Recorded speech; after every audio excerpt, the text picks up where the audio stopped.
A minha primeira palavra de gratidão a Deus, pela honra e privilégio de estar aqui na Igreja do Jardim América. Agradeço a liderança da igreja pelo gentil convite que me fez para estar aqui e partilhar a palavra de Deus. Eu cumprimento a todos os irmãos que estão aqui, estamos tomando os devidos cuidados. Parabenizo ao pastor Disseu e a sua equipe por organizar esse culto de uma forma onde nós nos sentimos confortáveis, seguros e com os corações abertos para o estudo da palavra do Senhor. Eu saúdo a você também que está em casa ou em algum outro local acompanhando este culto. Sinta-se abraçado. A Igreja de Jardim América tem a característica de ser uma igreja acolhedora. Talvez você esteja assistindo esse culto distante aqui de Jacareí, pois fica o convite para que você um dia venha visitar a Novo Tempo e venha à Igreja de Jardim América, porque você se sentirá feliz e alegre, será muito bem recebido. Neste período de pandemia, de isolamento social, muitas pessoas perguntam como vai a Novo Tempo, como vão as coisas por aqui, como vai o nosso trabalho.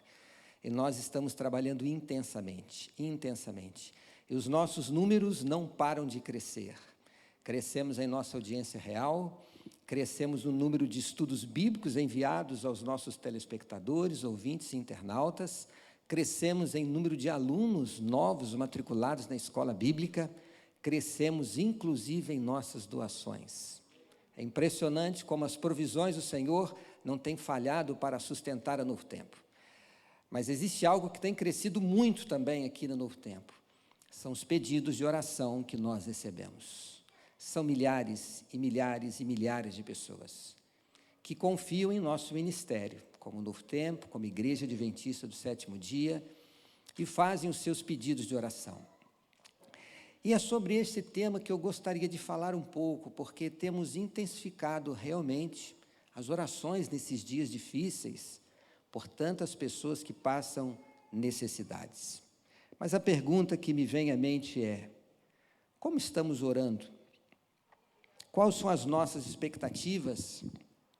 Ou como devem ser as nossas orações? Uma pergunta dos discípulos a Jesus está relatada no Evangelho de Lucas, no capítulo 11, no verso 1. O verso diz assim: de uma feita estava Jesus orando em certo lugar. Quando terminou, um dos seus discípulos, ele lhe pediu: Senhor, ensina-nos a orar, como também João ensinou aos seus discípulos. E Jesus, ele atendeu aquele pedido. E Jesus faz então a oração do Pai Nosso, como que ensinando os discípulos e a nós a orar também. A oração do Pai Nosso está relatada aqui em Lucas, mas eu quero convidá-los a acompanhar comigo esta oração no Evangelho de Mateus, no capítulo 6, nós temos ela aqui de uma forma um pouquinho mais ampla. Ao Jesus fazer a oração do Pai Nosso, a intenção de Cristo, creio eu, era dar uma referência aos discípulos, e a nós também, de como devem ser as nossas orações. Nada errado em repetir a oração do Pai Nosso. Lá em casa nós fazemos muito isto. Quando fazemos o culto, nós sempre depois da nossa oração, fazemos a oração do Pai Nosso. E gostamos de fazer juntos a oração do Pai Nosso em casa. Nada de errado em repetir esta oração. Mas, na verdade, creio eu que a intenção de Cristo era aqui dar uma referência. Nós temos muito que aprender, extrair algo precioso da oração do Pai Nosso que vai nos orientar e vai nos conduzir a manter um relacionamento correto com o nosso Deus quando nós orarmos a Ele. Notem que Jesus começa essa oração chamando a Deus de Pai Nosso que estás nos céus.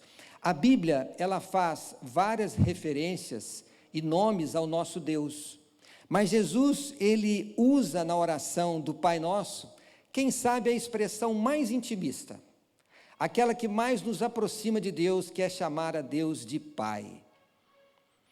Eu não sei se este é o seu caso, mas eu acredito que sim.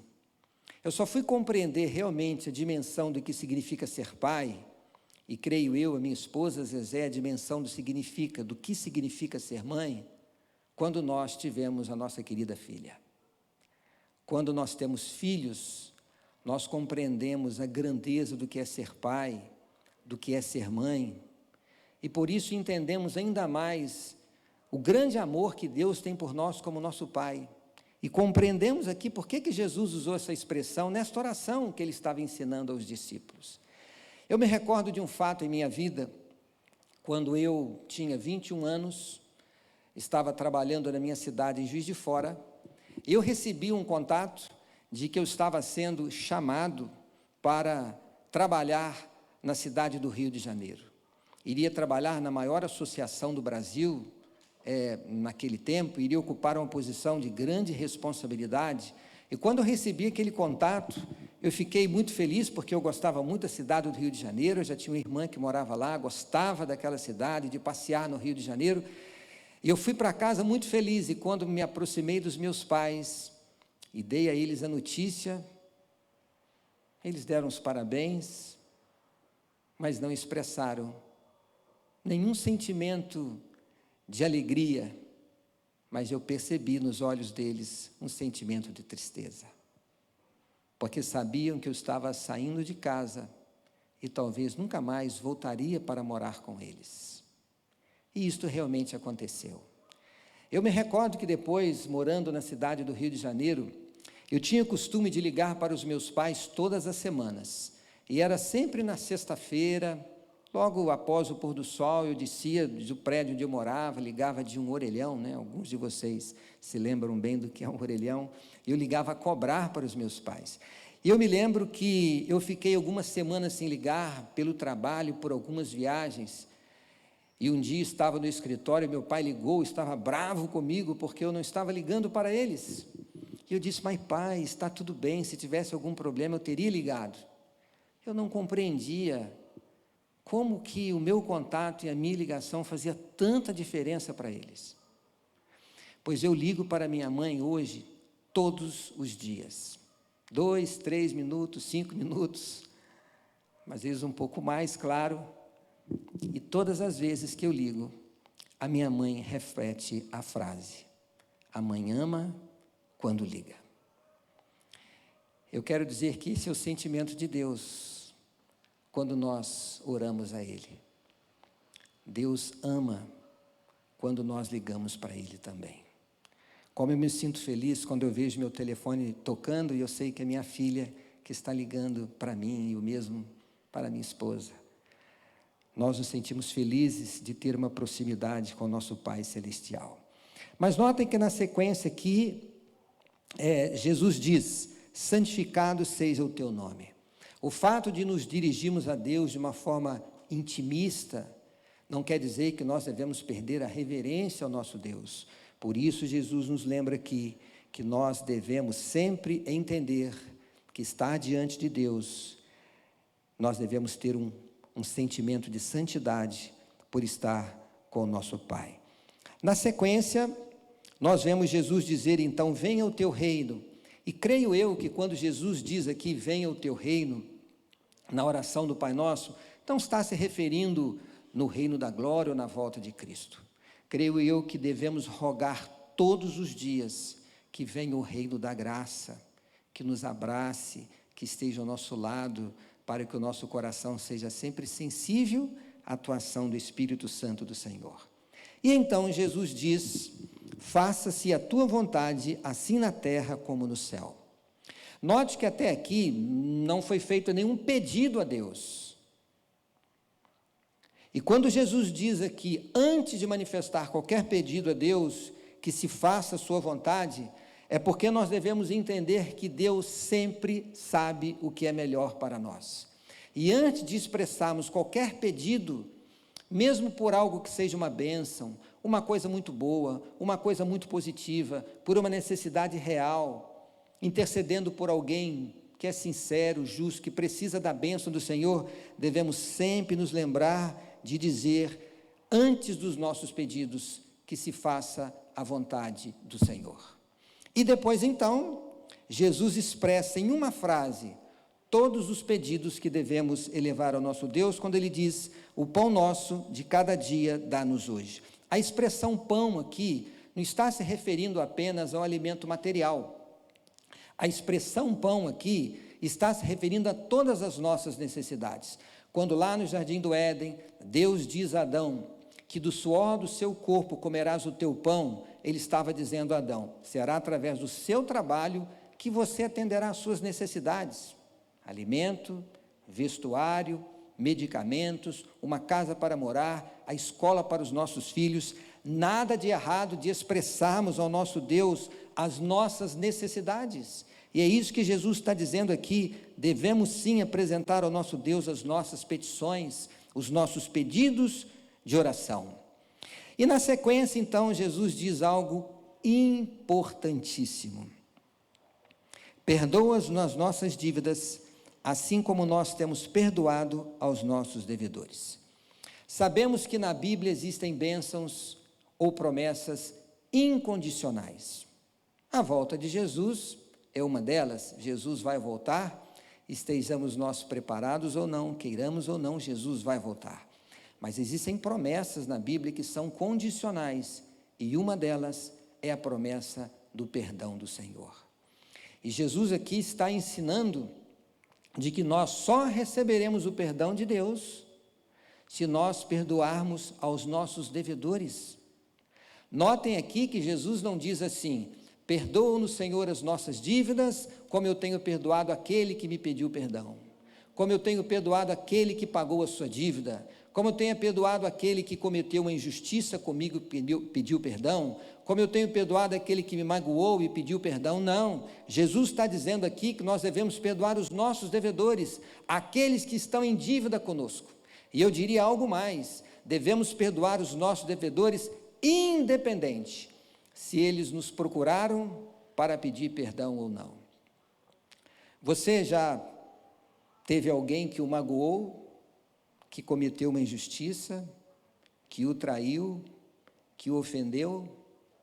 Você se lembra de alguém na trajetória da sua vida que tenha feito algo para lhe prejudicar? Pois eu quero dizer a você que esta pessoa que você mais precisa perdoar. É este sentimento genuíno de perdão expresso àqueles que nos devem nos seus pecados, e apesar dos seus pecados, é que nos torna capaz de receber o perdão de Deus. Por isso eu digo, nós é que determinamos a medida do perdão de Deus.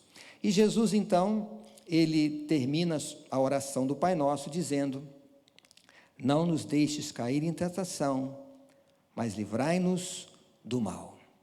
Um pedido que devemos fazer ao nosso Deus, para que estejamos protegidos, para não cedermos à tentação. O que mais nós devemos fazer ao orarmos ao Senhor? Gostaria que abrissem as suas Bíblias no Evangelho de Marcos, no capítulo 11. Aqui nós encontramos uma passagem interessante, palavra de Jesus, logo após o milagre em que ele amaldiçoou a figueira. Esse foi o único milagre de Cristo que trouxe destruição em vez de restauração. E Jesus, na sequência, ele diz as palavras que encontramos no verso 22, a Pedro e aos demais discípulos: tende fé em Deus, porque em verdade vos afirmo que se alguém disser a este monte, erga-te, lança-te no mar, e não duvidar no seu coração, mas crer que se fará o que diz, assim será com ele. Por isso vos digo que tudo quanto em oração pedirdes, crede que recebestes, e assim será convosco. Nós devemos orar acreditando, orar com fé, que Deus pode atender todos os nossos pedidos.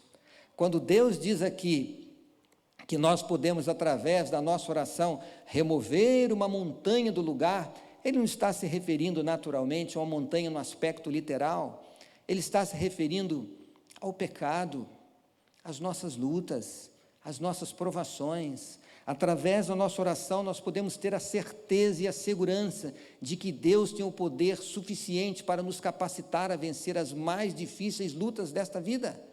Se você for comigo agora a Mateus, voltando um pouco antes, no capítulo 19, no verso 26, vamos encontrar aqui uma declaração impressionante de Jesus Cristo aos seus discípulos, quando, fitando neles o olhar, Jesus disse-lhes: isto é impossível aos homens, mas para Deus tudo é possível.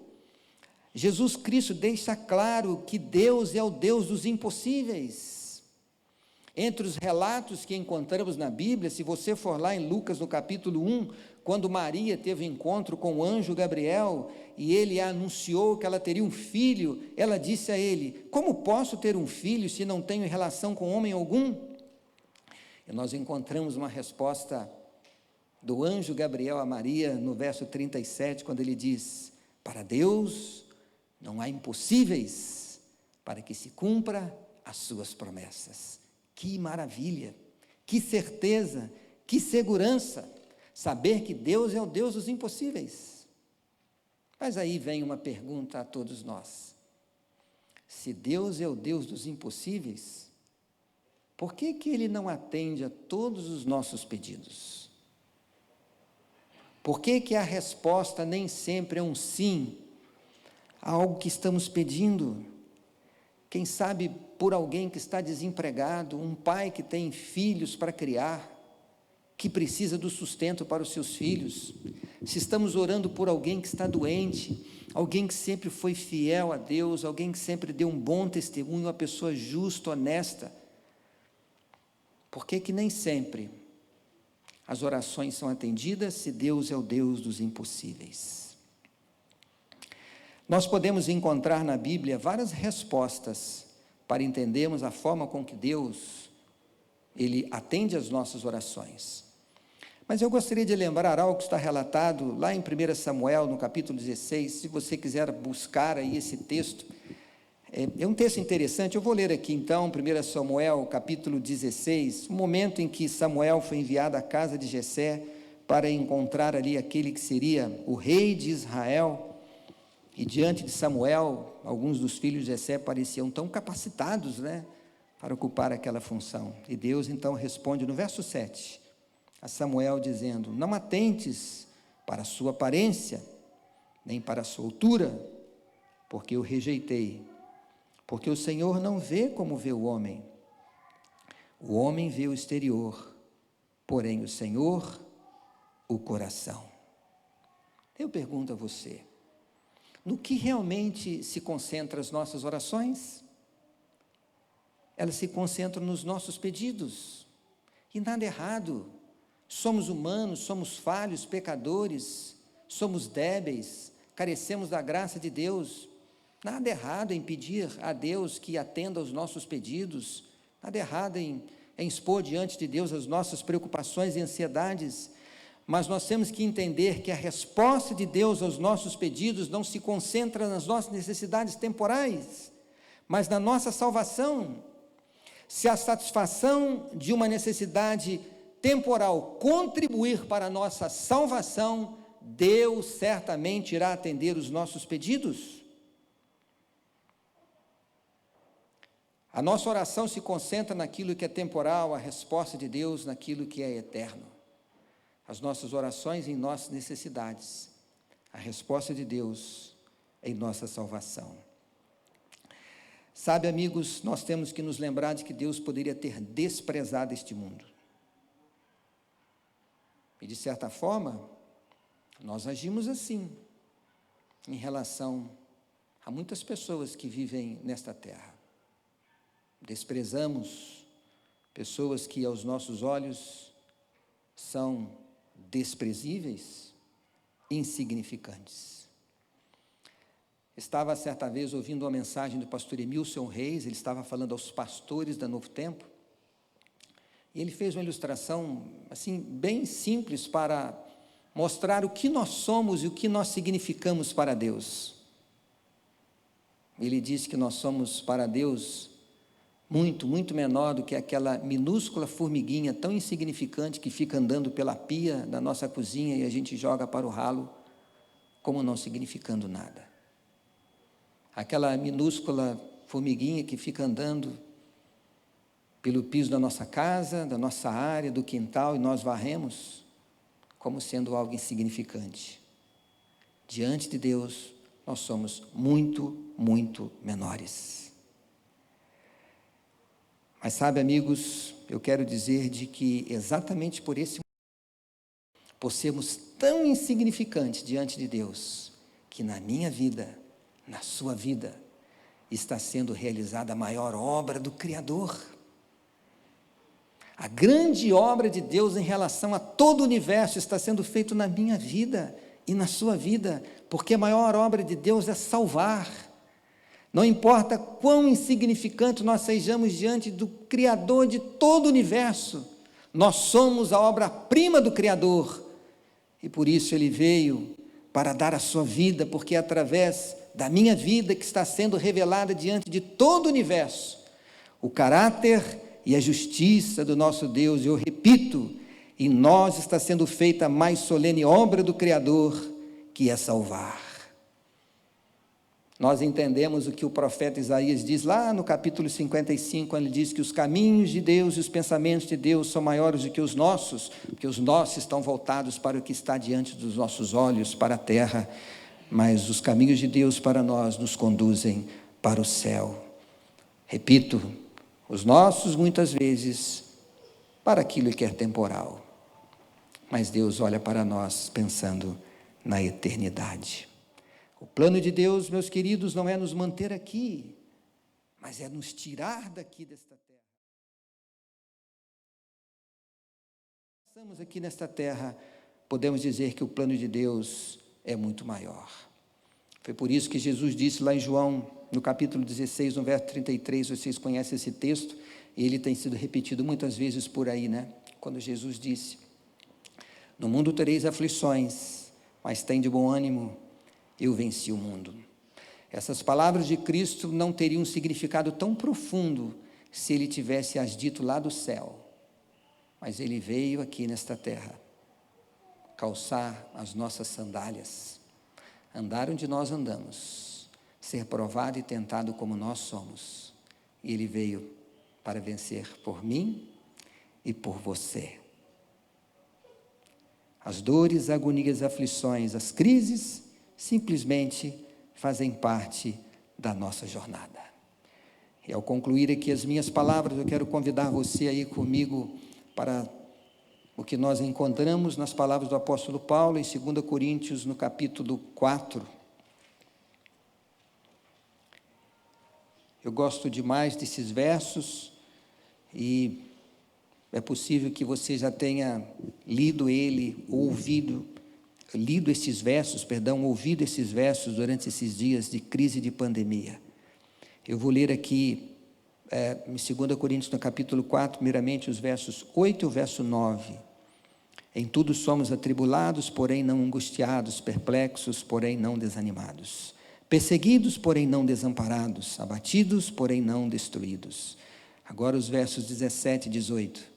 Porque a nossa leve e momentânea tribulação produz para nós eterno peso de glória, acima de toda comparação, não atentando nós para as coisas que se veem, mas nas que não se veem, porque as que se veem são temporais, e as que não se veem são eternas. Nós temos que concentrar as nossas orações, nos lembrando de que Deus as atenderás no que é eterno. Nada de errado em pedir que Deus tire a agonia, a dor, o sofrimento, a provação, que Deus traga conforto, alento. Nada errado em apresentar as nossas necessidades a Deus. Mas devemos entender de que os nossos olhos precisam estar voltados para a eternidade, para o reino que Deus está preparando para todos nós. Existem dois últimos textos que eu quero ler com vocês. E quando nós falamos de oração, esses textos eles têm um significado muito profundo. O primeiro deles, Filipenses capítulo 4, verso 6 e o verso 7. Você conhece também esse texto de cor, creio eu. Nós nos lembramos sempre dessa promessa. Filipenses capítulo 4, verso 6 e verso 7. Não andeis ansiosos de coisa alguma, diz o apóstolo. Em tudo, porém, sejam conhecidas diante de Deus as vossas petições. Nada de errado em pedir a Deus, apresentar as nossas necessidades pela oração e pela súplica em ações de graças. E aí o apóstolo Paulo diz: e a paz de Deus que excede todo o entendimento, guardará o vosso coração e a vossa mente em Cristo Jesus. E eu digo a todos vocês, você que está em casa, você que está assistindo pela internet, é os meus queridos irmãos e irmãs que estão aqui na igreja. Sabe qual é o grande benefício da oração? Não é a certeza ou a segurança de que o Deus dos impossíveis vai atender os nossos pedidos. O grande benefício da oração é porque depois que nós oramos, Deus vai enviar a paz que excede todo entendimento. O que a Bíblia está dizendo? Não importa qual seja a resposta do Senhor, estaremos em paz. Não importa o que aconteça ao nosso redor, estaremos em paz. Não importa que o mundo esteja desabando ao nosso lado. Se nós oramos e colocamos nas mãos do Senhor as nossas preocupações e ansiedades, ao nos erguermos da nossa oração, teremos a paz que excede todo o entendimento. E para concluir, mais uma belíssima promessa, agora Efésios capítulo 3, os versos 20 e 21. Uma certeza de que Deus nos conhece profundamente. O apóstolo diz: ora, aquele que é poderoso para fazer infinitamente mais de tudo quanto pedimos ou pensamos, conforme o seu poder que impõe em nós, a ele seja a glória na igreja em Cristo Jesus, por todas as gerações, para todos sempre. Amém. O que o apóstolo diz aqui? Que aquele que é poderoso para fazer infinitamente mais de tudo quanto pedimos ou pensamos, conforme o seu poder que opera em nós, a ele seja dada toda a glória. A certeza de que Deus sabe exatamente o tamanho da minha necessidade. Podemos apresentar a Deus em nossas orações os nossos pedidos, devemos apresentar as nossas petições e ter a certeza de que Deus irá atender muito, muito além daquilo que nós pedimos ou pensamos. Vamos orar ao nosso Deus. Eu lhe convido a fechar os seus olhos, convido a você a permanecer em atitude de oração. Os nossos irmãos que estão aqui na igreja, os convido a ficarem em pé, para nós agradecermos a Deus pela sua palavra dita ao nosso coração. Ore comigo nesta hora. Senhor nosso Deus e nosso Pai querido, muito obrigado, ó Pai, pela certeza de que o Senhor tem cuidado de nós. Ajude-nos, ó Deus, a orar da forma correta, a orar com o coração aberto, com o reino da graça abundando em nosso coração, a certeza de que Jesus tomou conta da nossa vida. Sempre iremos apresentar a Ti os nossos pedidos, porque dependemos da Sua graça, do Seu cuidado, da Sua proteção e do Seu amor. Mas, ó Deus, que possamos compreender que o Senhor atenderá às nossas petições segundo a Sua infinita sabedoria, não atentando primeiramente para as nossas necessidades temporais, mas sim, ó Deus, para a nossa salvação. Ao vir à igreja, nós trazemos muitos e muitos pedidos, milhares de pessoas que têm nos procurado.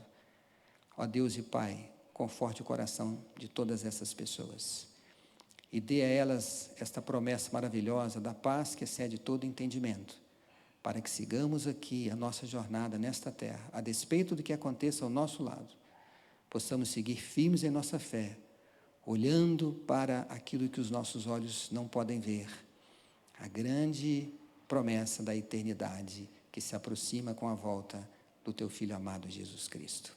Permaneça conosco neste sábado. Nós oramos agradecidos em nome dEle, do nosso Salvador Jesus. Amém.